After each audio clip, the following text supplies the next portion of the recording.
a teoria de orações adverbiais, que eu tenho a certeza de que você traz alguma informação prévia sobre isso, beleza? Por mais que você não goste tanto de gramática, eu tenho a certeza de que você vai lembrar hoje de alguns pressupostos das suas aulas do ensino médio. Geralmente esse conteúdo a gente vê na segunda e na terceira série, então você vai trazer sim conteúdo desses 2 anos finais do ensino médio, a gente vai resgatar isto na sua cabeça. E aí você pode estar se perguntando, pô Diego, ou pô Gugu, pô Lecha, né, o que você quiser, até Xuxa já me chamaram em uma aula de literatura, né? Por que a gente vai estudar classificação de orações? Isso de fato cai no Enem? Vamos lá, cai sim, de 2 formas. A primeira forma é uma que a gente está correndo atrás desde o início do ano, que são os 200 pontos na competência 1 de redação. Não é verdade? Dá um salve aí pra mim quem até hoje tá com problema na C1, né? Fala um eu aí, quem não sai daquele 120, daquele amargo 160 na C1.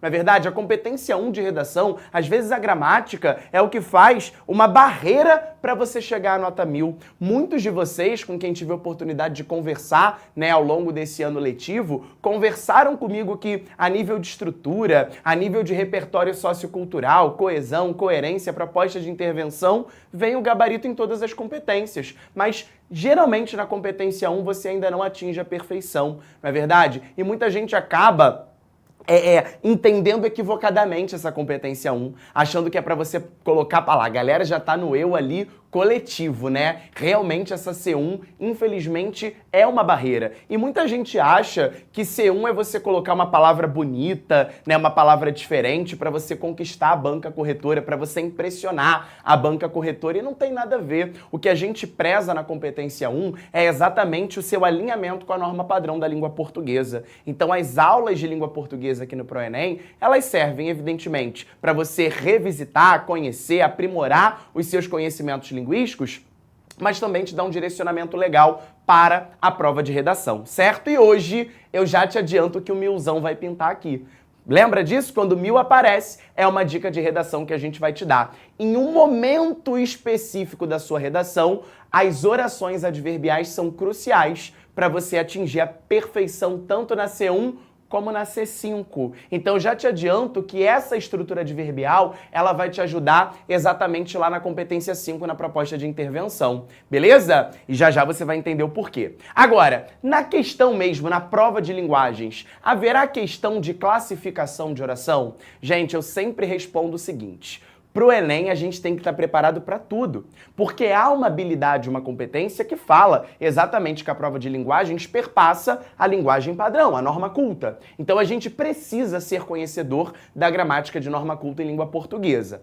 Agora, realmente a gente tem percebido que nos últimos anos não há uma questão categórica de gramática, como acontece, por exemplo, em banca de concurso militar. Não é verdade? Prova do IME, ITA, SPSEX, ESA, EFON, aí sim, naval, a gente tem questão lá que fica classificada aquela oração e a gente precisa responder o tipo de oração. Ou este ano, para você que vai fazer alguma prova específica, não é verdade? Em prova específica, a gente também revisita esse conteúdo. Agora, a nível Enem, em prova de realmente a nossa prova objetiva de linguagens, você pode e vai encontrar questão de gramática, porém contextualizada. É aquela gramática dentro da interpretação de texto. Então, nosso objetivo é contemplar essas 3 perspectivas. Revisitar o conteúdo de orações adverbiais, perceber o vínculo que ela tem na sua C1 de redação, isso é fundamental, e a gente finaliza percebendo como que esse conteúdo cai na prova de linguagens do Enem, nessas questões mais contextualizadas.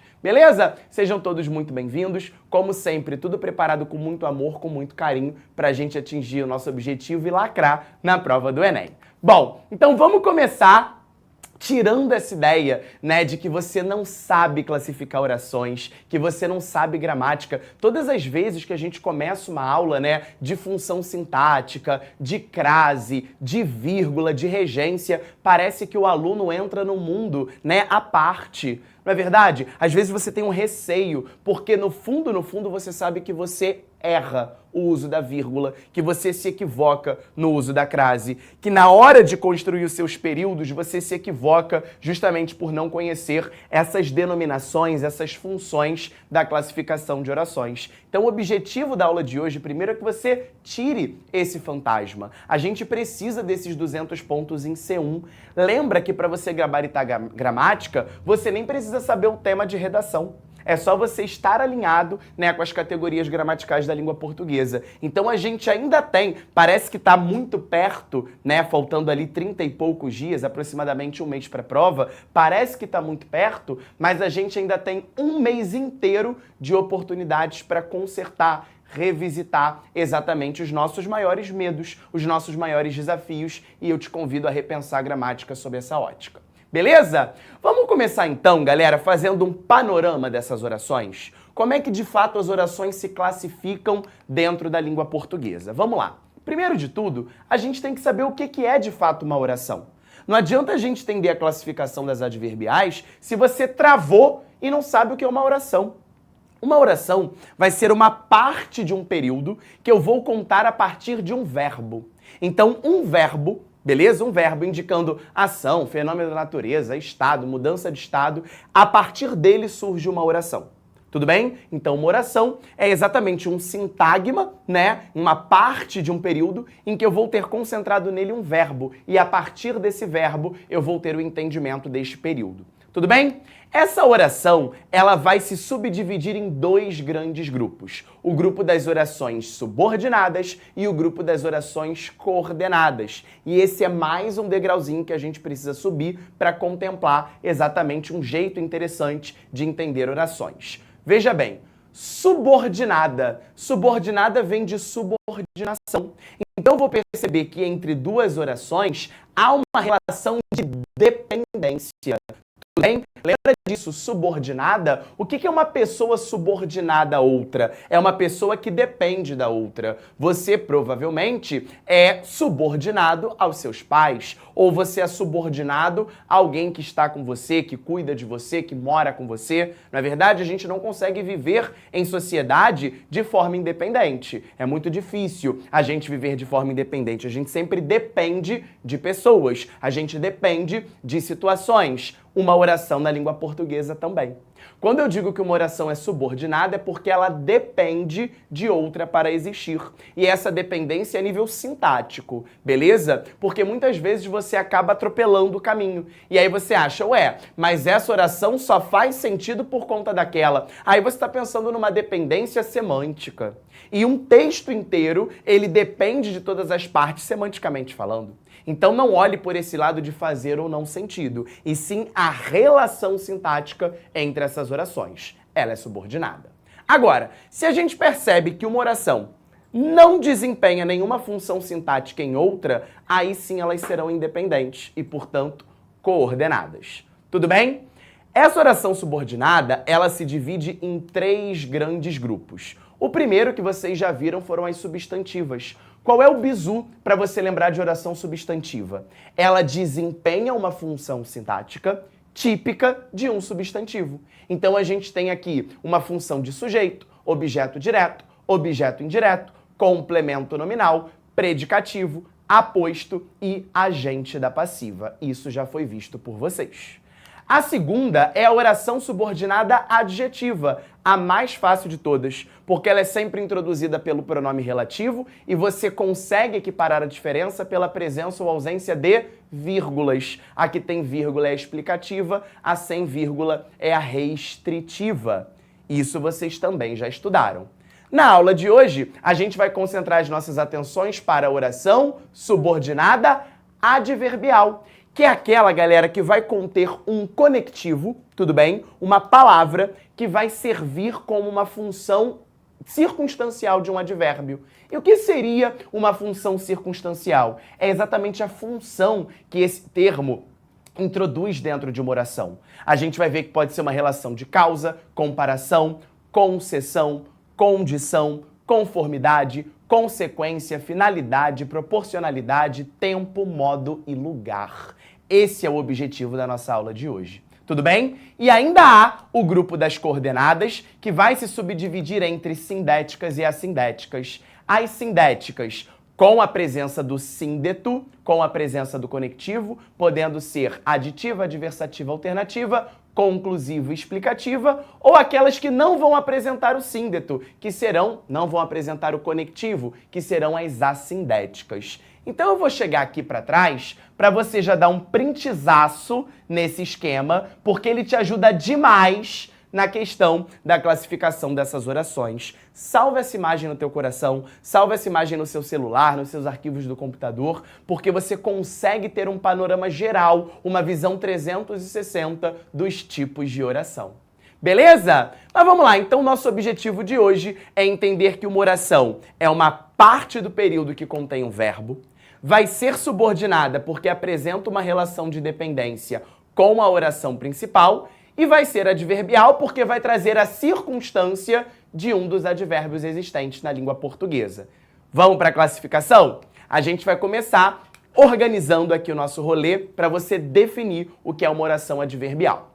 Num período composto por orações subordinadas adverbiais, há orações introduzidas por conjunções subordinativas adverbiais, que conectam a oração adverbial à oração principal, estabelecendo determinadas relações lógicas que a gente vai chamar no Enem de valores semânticos. Tu com certeza já fez uma questão sobre isso, né? Uma questão que perguntava o valor semântico de algum termo. Isso tem tudo a ver com a aula de hoje, né? Próprias de um advérbio. Vamos começar então pela oração subordinada adverbial causal. E aí o nome vai te ajudar a entender o objetivo. Reparem, de novo, oração presença do verbo, subordinada dependência com a oração principal, adverbial porque traz um conectivo que representa um valor semântico típico de um advérbio e causal porque é o valor de causa. Reparem os exemplos.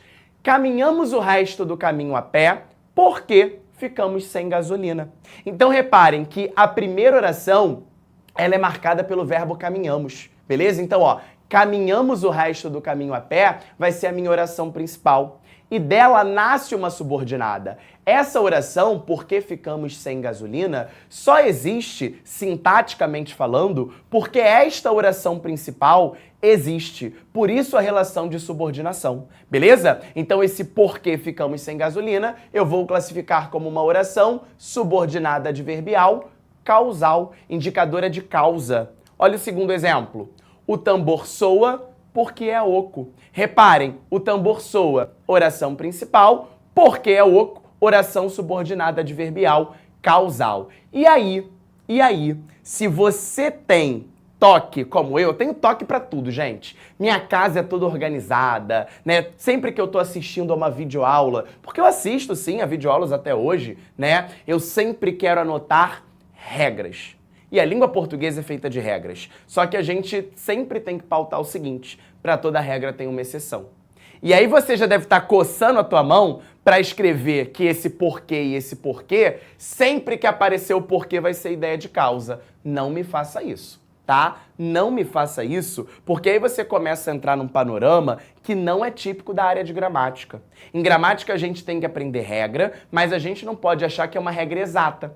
Porque a língua é viva. A língua portuguesa não é um estudo de uma ciência exata, né? É uma ciência linguística que vai flutuar em diversas ocasiões e principalmente em diversos contextos. E a palavra contexto, ela é fundamental para você identificar o valor semântico dessa oração adverbial. Tudo bem? Então não crie uma regra que toda vez que aparecer o termo porque será uma oração causal. Não faça isso. Tudo bem? Terceiro exemplo. Uma vez que preciso estudar, não vou à praia. Perceba que aqui de propósito eu joguei a oração subordinada lá pra frente, para você também não achar que sempre tem que aparecer a oração principal e depois aparecer a oração subordinada, tudo bem? Aqui inclusive percebam que eu posso alternar, né? Eu posso jogar a oração principal lá pra frente. Não vou à praia sendo a oração principal, uma vez que preciso estudar, porque preciso estudar, sendo a oração subordinada adverbial causal.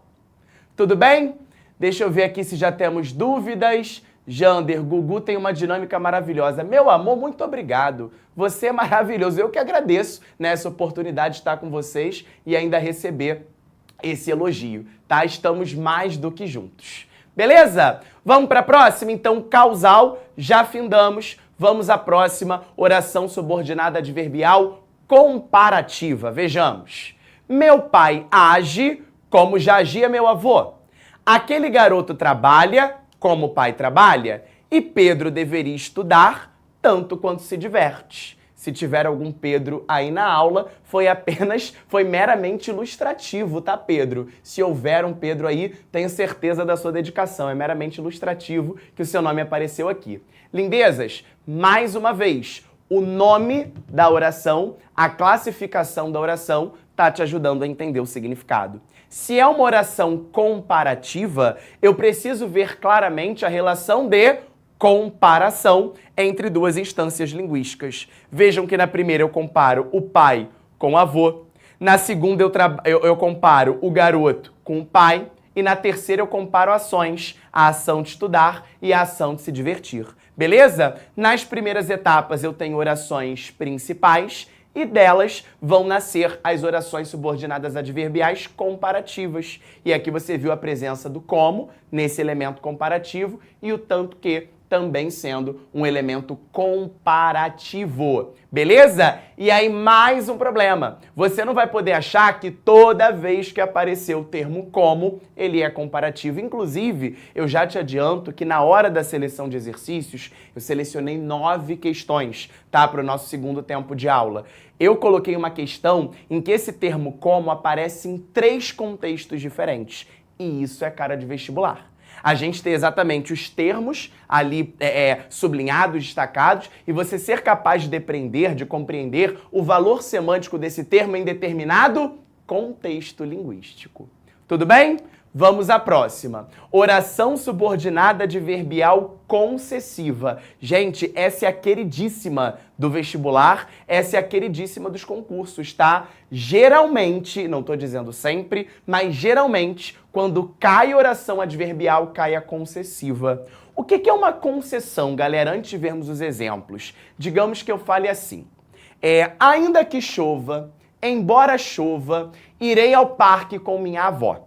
Beleza? Embora chova, irei ao parque com minha avó. Gente, o fato de chover é ruim para quem quer ir ao parque, concordam? Pô, é horrível você ir ao parque chovendo, é muito ruim.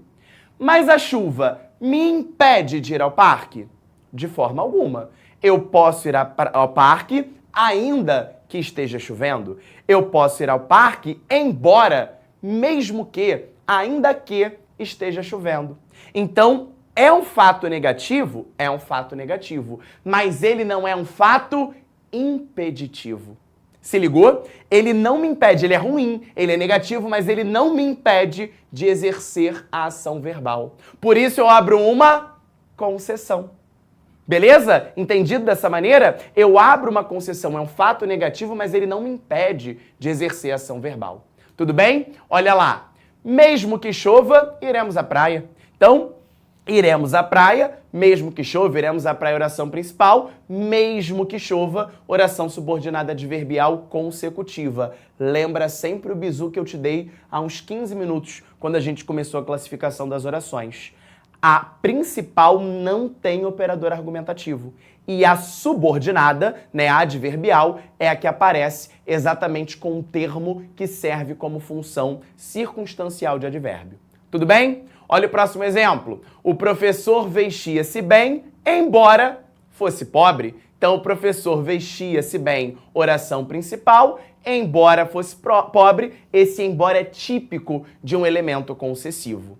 E ainda que estivessem convictos, não havia prova contra ele. Beleza? Não havia provas contra ele, oração principal, ainda que estivessem convictos, é a oração concessiva. Esta oração concessiva, quando ela aparece em prova, aí sim, geralmente, a gente tem uma listinha interessante de conectivos. Já coloquei 3 deles aqui. Mesmo que, ainda que e embora. E um quarto que eu gostaria de que você anotasse, sempre aparece em prova, sobretudo de concurso, que é a palavra conquanto. Conquanto, tudo junto, tá? Esse conquanto é exatamente um sinônimo de embora. Daí o seu valor concessivo dentro das orações. Tudo bem? Vamos à dúvida do Daniel. Daniel diz o seguinte: boa tarde, professor. Quando inverte-se a oração subordinada adverbial causal, ela se torna consecutiva? Dani, não. Quando a gente tem uma inversão da oração e a gente tem a manutenção do conectivo e do contexto, a gente mantém a classificação. Tudo bem? A não ser que você faça alguma adaptação dentro do período. Se você muda o conectivo, exatamente o lance, né, de você mudar o termo que gera o valor adverbial, aí sim a gente vai ter uma mudança de valor semântico. Agora, mudar apenas a ordem não vai sofrer nenhuma alteração a nível sintático e a nível semântico, né, que é exatamente o valor semântico daquela oração. Tudo bem? Agora, quando a gente muda o operador que está unindo uma frase a outra, aí sim a gente tem uma mudança de valor semântico. Isso acontece em qualquer tipo de oração, tá, Daniel? Vamos pensar nas coordenadas, que fica até mais fácil para você organizar o seu pensamento. Digamos que eu fale assim: ele mora bem e longe da praia. Ele mora bem e longe da praia. Ou ele mora bem, mais longe da praia. Repare que aquele e, dependendo do contexto, pode ser aditivo, né? Ou pode ser adversativo, dependendo do contexto em que ele esteja. O e, ele marca muito bem isso, né? Eu posso morar bem, porém ser distante da praia. Então este e, dentro do contexto, ele sofre essa situação, né, de mudança de sentido. Agora, não é o caso numa mudança de ordem, né? Você me pergunta da mudança de ordem e aí, evidentemente, não há uma mudança. Tudo bem?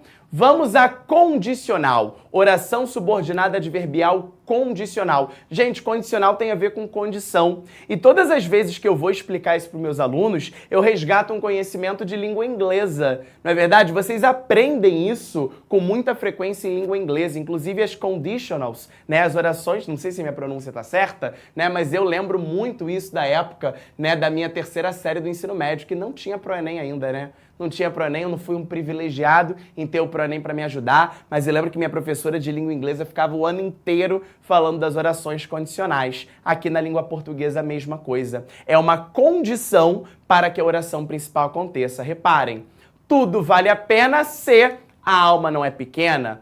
Comprarei esse quadro desde que não seja caro, e se você não vier, ficaremos sentidos. Então reparem que as orações principais, mais uma vez, estão em rosa e as condicionais são aquelas que começam com os operadores se, desde que e se novamente. E aí, Daniel, fica ainda mais clara a ideia de você mudar, né, exatamente a ordem das orações. Repare, aqui eu fiz a inversão, eu poderia dizer ficaremos sentidos se você não vier, e não há uma mudança efetiva na classificação da oração.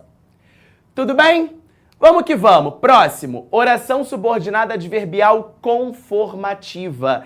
Essa a gente usa bastante na redação também, beleza? Porque na hora de você colocar um repertório sociocultural, seja a frase de um filósofo, seja o pensamento de um sociólogo, seja um dado estatístico, esses elementos são elementos que apoiam a nossa estrutura gramatical na redação. Então, na hora lá, eu estou escrevendo sobre, por exemplo, a ineficácia estatal, né? Eu sonhei, não sei se é verdade, tá? Mas eu sonhei que o tema deste ano de redação seria exatamente uma educação mais democrática para crianças autistas no Brasil. Eu tô com esse pensamento. Alguém mais compartilha desse pensamento comigo? Eu tô achando isso, não sei. Tô tendo um feeling assim de que o autismo possa estar presente, né, no escopo de redação desse ano. Não sei se é atrelado à ideia de capacitismo, que foi um termo, né, bastante refletido ao longo deste ano,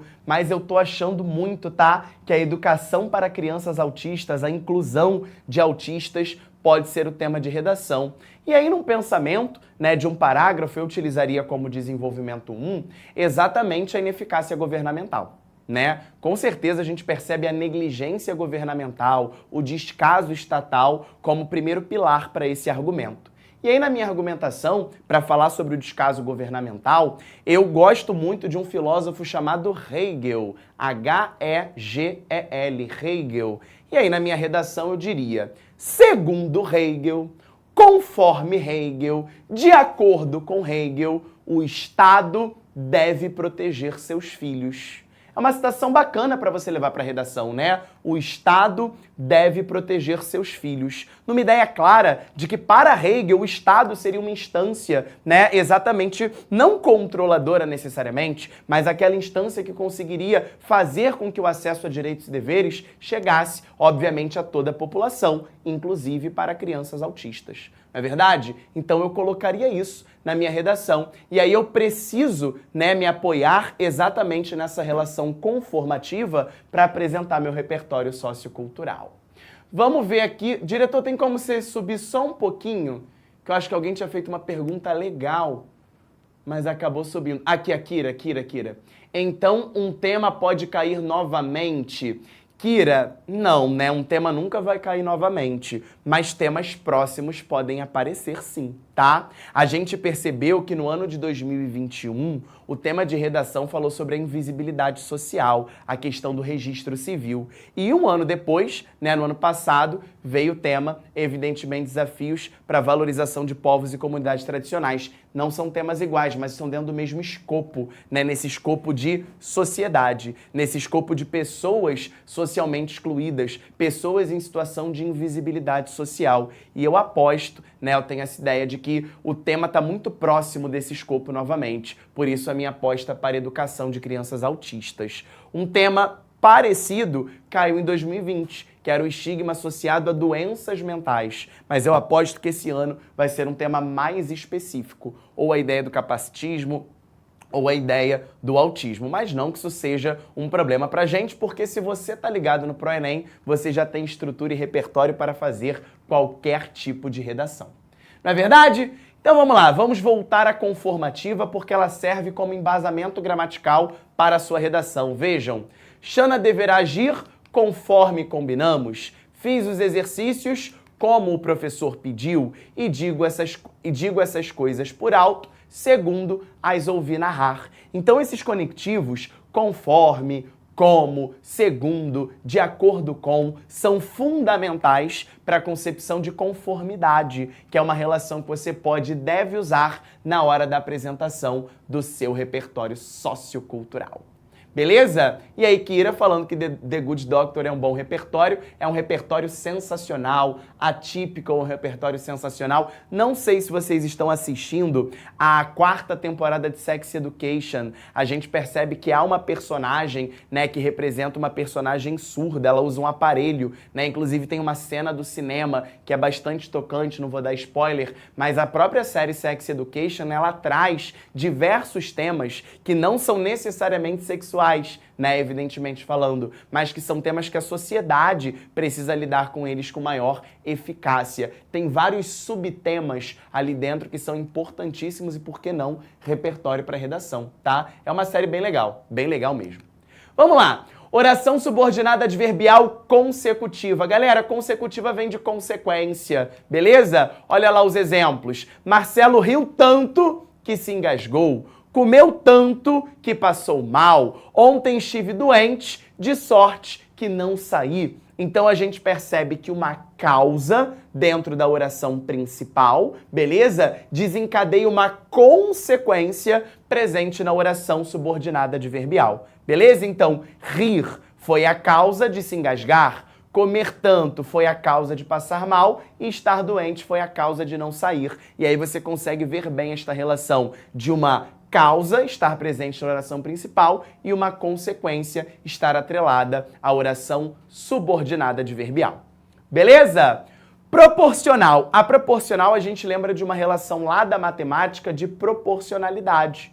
Essa relação de proporção da matemática, que inclusive cai todo ano no Enem, ela pode chegar na língua portuguesa também. Reparem, quanto mais ouço esta música, mais a aprecio. À medida que se vive, mais se aprende. E quanto mais as minorias crescem, menos justiça social vão tendo. Inclusive, essa última frase aqui dialoga bastante com as nossas perspectivas, né, de temas de redação para este ano, né, minorias sociais. E aí a minoria sempre no aspecto quantitativo e qualitativo, né? Não somente na representação numérica, mas principalmente na questão da representatividade desses grupos minoritários. Beleza? Próxima, oração subordinada adverbial final. A final tem a ver com finalidade, né? Para que serve, qual é o objetivo, qual é o intuito. O meu pai sempre trabalhou para que o filho tivesse um bom futuro. Falei-lhe com os bons termos, a fim de que não se ofendesse, e fiz sinal que abaixasse a cabeça. Cuidado com esse que, tá? Que esse que é sinônimo de para que. Fiz sinal para que abaixasse a cabeça. E aí você já percebeu que o Milzão pintou na sua tela. Por que o Milzão pintou na sua tela? Gente, em que momento da redação a gente fala sobre finalidade? Conta pra mim. Em que momento do seu texto, em que momento de toda a sua estrutura de redação a gente fala sobre o efeito ou sobre uma finalidade? Conta pra mim. Por que apareceu 1000 na sua aula de gramática? O que isso vai te ajudar na sua redação nota 1000 deste ano de 2023? Na conclusão, né? Tos Vieira já respondeu ali precisamente conclusão. Em que momento da conclusão? Na proposta de intervenção. Então essa associação de finalidade, ela vai ser fulcral, vai ser determinante para os seus 200 pontos na proposta de intervenção, que conta com 5 elementos, né? Eu preciso de um agente, eu preciso de um detalhamento, eu preciso de uma ação, de um meio modo e de uma finalidade. E aí, eu peço que você escreva essa palavra aqui, ó, no seu coração. O afim da tua proposta de intervenção sempre é separado. Afim. Tudo bem? Nunca escreva afim junto na sua redação se você trouxer esta ideia de finalidade, porque o afim junto, ele traz uma ideia de semelhança. Tem até uma função na matemática que é a função afim. Não é verdade? Função afim na matemática, lá você escreve junto, porque são funções semelhantes. Agora, aqui na língua portuguesa, na hora da tua redação, o afim da finalidade é separado. Quando você coloca lá na tua redação um afim escrito junto para indicar a finalidade, isto é um erro grotesco, gravíssimo na tua prova de redação, e aí a sua competência 1 afunda. Tá bem? E aí, por falar em proposta de intervenção, olha que legal, eu trouxe uma proposta nota 200 numa redação do ano passado. Os desafios para a valorização de comunidades e povos tradicionais no Brasil. Eu trouxe exatamente uma proposta que dialoga com tudo que o Enem quer ler. Repare só. Cabe à mídia. Então aqui em rosinha, a gente já percebe que o agente foi posto, né? Exatamente a mídia como agente interventivo. Em azul, eu já trouxe um detalhamento para a mídia. Essa é a melhor dica que você pode ter, né? Você pegar exatamente um agente e já detalhá-lo, já especificá-lo, dizer qual é a função que ele tem na sociedade para caracterizá-lo. E aí, entre travessões, é uma forma digníssima de você apresentar esse detalhamento. Cabe à mídia agente, instrumento de ampla abrangência é o meu detalhamento para esse agente. Beleza? Ampliar a difusão de informações verdadeiras sobre essas populações, além de democratizar o acesso nacional aos saberes originários. Aqui eu tenho a minha ação, né? Ampliar, democratizar. Olha como a língua portuguesa está te ajudando com verbos para indicar ação.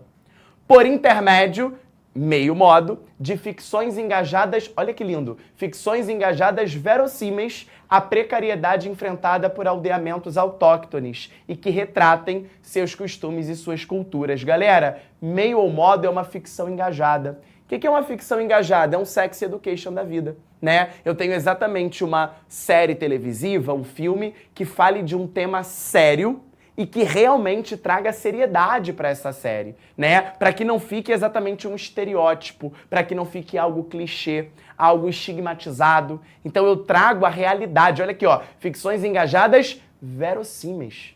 Eu trato a realidade de um tema, por mais que ela doa, mas ela é necessária para que a gente possa mostrar na mídia exatamente como esta situação abordada pelo tema apresenta, o que ele poderia ser feito, né? Poderia ser feito para que pudesse ser melhorada essa situação. E aí a gente chega no objetivo da finalidade, olha lá.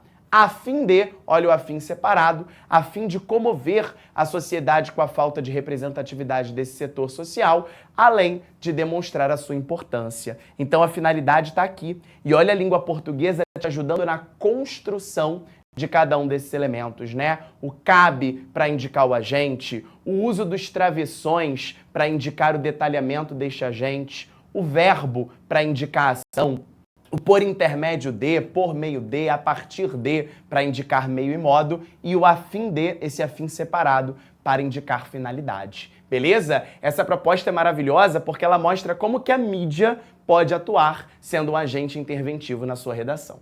Beleza? Voltando para as orações subordinadas, estamos já terminando as classificações, vamos à temporal. A temporal, evidentemente pelo nome, é indicadora de tempo. Assim que você sair, fecha a porta, não fale enquanto come e quando o aniversariante chegou, os convidados acenderam a luz. Percebam que essa é uma das mais fáceis de a gente perceber a relação de temporalidade, né? A relação de tempo presente na oração subordinada. Beleza? Em gramáticas tradicionais, a gente pararia nessa nona oração, que é a temporal. Mas há outras duas que gramáticas mais frequentes, mais recorrentes e mais atualizadas também já trazem para o estudo da norma culta de língua portuguesa. E a primeira delas é a modal, que é exatamente a relação de modo. Reparem, ele chegou olhando-me com ternura e entrou na sala sem que nos cumprimentasse. Reparem que nessa relação de olhando-me com ternura e sem que nos cumprimentasse, está indicando o modo como uma pessoa chegou ou entrou na sala. Então, volto a dizer, essa oração modal, representativa de modo, ela não aparece em gramáticas clássicas, em gramáticas mais antigas. Mas hoje, no estudo mais moderno da língua portuguesa, a oração adverbial modal, ela já aparece na classificação. Assim como a locativa. A locativa, como o nome sugere, indica lugar. Reparem, gostaríamos de morar onde não haja violência e onde me espetam, fico. Esse onde claramente indicando uma relação de lugar entre a oração principal e a oração subordinada. Beleza, meus amores? Então, olha só, o objetivo desse primeiro tempo, né, o objetivo desse primeiro contato com oração adverbial era te encher de conteúdo. Foi muita coisa? Foi muita coisa. Mas vamos filtrar o objetivo. O que eu quero que você saia dessa aula convicto? Primeiro, de que você é capaz de olhar para uma questão de oração adverbial e acertá-la. Por quê? Meus amores, essa oração adverbial você percebeu que tudo depende do contexto. Eu preciso olhar para aquela oração e depreender o contexto sintático que eu tiro dali de dentro. O valor semântico, lembra dessa expressão? O valor semântico do conectivo é aquilo que precisa ser salientado. Tudo bem? E um segundo pressuposto é você pegar essa quantidade de informações e estruturar melhor os seus períodos dentro da redação e assim chegar à nota 200 na C1. Beleza? Eu vou tomar um café, vou beber uma água. Deixa eu ver se tem alguma dúvida a mais. Acho que não, né? Tanana, galera falando aí de carreira. Josefa, professor, me responde. Cadê a dúvida de Josefa que eu não vi? Galera falando, né, de carreira, medicina muito difícil. Verdade, medicina é um projeto, né, gente? Poucas são as pessoas que têm o privilégio de passar no primeiro ano tentando. Vamos lá, Josefa ali. Professor, quando é conjunção subordinativa temporal? Josefa, meu amor, seguinte, vou voltar aqui para você ver. A temporal é aquela que indica tempo, beleza? Lembra que a gente está conversando sobre orações que desempenham circunstâncias adverbiais. Lembra lá atrás, no início dos seus estudos de língua portuguesa, quando a gente falava de advérbio de lugar, tempo, afirmação, negação?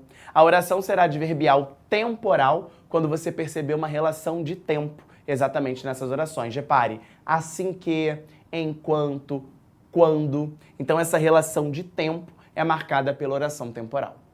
Beleza, meus amores? Vou beber uma água, vou beber um café. Quem quiser me chamar já no Instagram para continuar dúvidas e perguntas, fiquem à vontade, @prof.diegodias. E já eu volto para fazer com vocês uma seleçãozinha de 9 exercícios configurando essas orações subordinadas adverbiais. Já eu volto, tá bem? Um beijo e até logo. Tchau, tchau. Assista nossas aulas a hora que você quiser.